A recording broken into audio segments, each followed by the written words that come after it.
What's up guys, and thanks for tuning into my channel. Today we're going to be taking a look at the SH Figuarts Ginyu from the Dragon Ball Z line. So let's just take a look at this big box here. Again, we got that clear window, got a nice purple background. We got Captain Ginyu here with a colored photo holding the 4-star Namekian Dragon Ball. We got the name Ginyu, got all these company logos down here. And we also have these black and white photos of him holding these cool poses. Ginyu here. On this side we see Ginyu. On the bottom we see Ginyu, and we get a nice mug shot of him. And on the top we also got another headshot of him. And on the back we see him holding the 4-star ball and holding off all these cool Ginyu Force poses. If you guys didn't know, the Ginyu Force in the show is pretty much like a comedy relief team. They would pull off all these crazy poses and they will still get themselves beat at the end of the fight. So that's it for the box. Let's bring in the figure real quick. As you might expect from the big box, we get quite a big figure. And here we have Captain Ginyu himself. So just bringing him real close here. We got a nice veiny kind of head with these nice black glossy spikes.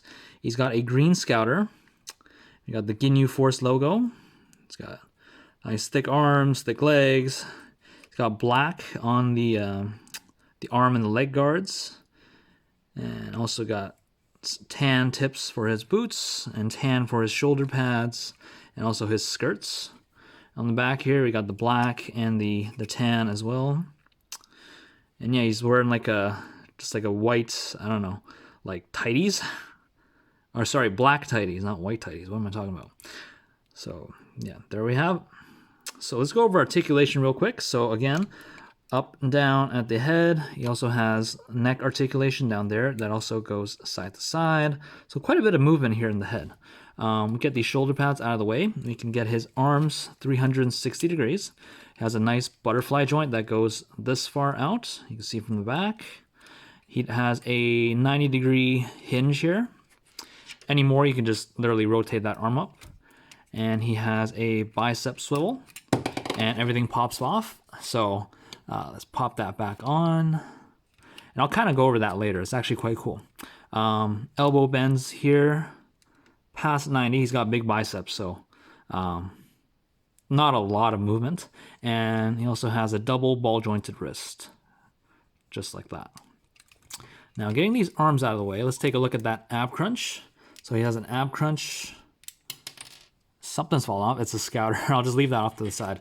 He has an ab crunch that goes that far, and I can also bend back this far. So fairly good articulation there. He also has kind of like a crunch at the waist itself, and that's on a ball joint. Getting these skirts out of the way, he can kick forward this far, and he can kick back that far. Pretty good. He can do the splits out to the side. Very nice, actually. He has a thigh swivel here. He also has knees that bend that far. And he has a double ball jointed ankle. So it's pretty nice. Pretty good articulation for someone really bulky. Let's get these pieces back. Let's bring that scouter back in. And literally the scouter just, you can see like an L-shaped peg, and that just pegs into that right there. So it's kind of loose on this face. Some of the other faces actually hold a bit better. Now, let's take a look at the accessories. I'm just going to drop them right here. Make sure he stands. There we go. So, he comes with 3 alternate heads. So, he's got a smirking one on him right there. Typical evil smile kind of look. He has a screaming face. You can see this one does not have the left ear, and that's, again, for that scouter. So there's that. He also has this surprised kind of face, again, without the ear. And he also has this last face where he's looking off to the side and he's like grimacing, but he does have the other ear. So this is the one that actually you don't need the scouter for. And basically to change out the head, it's extremely simple. It just comes off just like that. And you can see it's kind of like a circular peg there, almost, with a little bit of a notch in the front. And if you look at the bottom here, you can see that there's like a circular slot and a little notch in the front. So basically it just sits right in there. It's actually a little bit looser than I would like. And especially if you're moving the head around, it could easily pop off. So And to switch the heads, like I said, literally pop that off. If you want to switch it with a head that you could use the scouter on, you can just pop the scouter off, grab, say, this screaming head, and just place that scouter right on. This one actually fits a little bit more snug, and you can just pop that on. And now he's screaming at you. So there's that. So those are the heads, bringing them off to the side here. Now he has 4 pairs of extra hands. So he has 2 kind of claw hands, just like that. He's got those black fingernails. He has 2 completely open palm hands, almost like firing off an energy blast. Nice molded detail. And he also has 2 almost karate chopping hands, which are shown right here. But I think these are actually more for posing his one of his signature Ginyu Force poses. And he also has, if you can get these guys out of here, pointer finger hands. And again, it's for holding crazy poses. And I will show those poses off at the end of the video. I'll take some photos and I'll kind of put a collage for that. And he also comes with a battle damaged chest piece. As you can see here, this part here is kind of cracked off, and he's got this nice matte finish. And to literally put that on, let's just get these shoulder pads out of the way. We would just pull on the sides here. Just take it easy. There we go. And that just comes right off. And he does have a purple chest underneath. And we would just take this new piece. You see 4 peg holes on his chest, and we got 4 pegs. You can kind of see that, right? On this piece. And we're just going to peg that right on. And now he has that battle damaged chest piece. And the last accessory that comes with him, as you saw on the box, if I can actually get it out of this thing, it's very hard to hold. So here we have the 4-star Namekian Dragon Ball. And as I mentioned in my Geese review earlier, these are extremely big Dragon Balls. A regular Dragon Ball would just be around the size of his fists, and you can see that's way bigger. This is bigger than the size of his head. And again, it's molded in this clear plastic. I did not see any seam lines, which is very nice. And the 4 stars on there are painted in this red color. So very nice, and it's solid. Very good looking piece of accessory.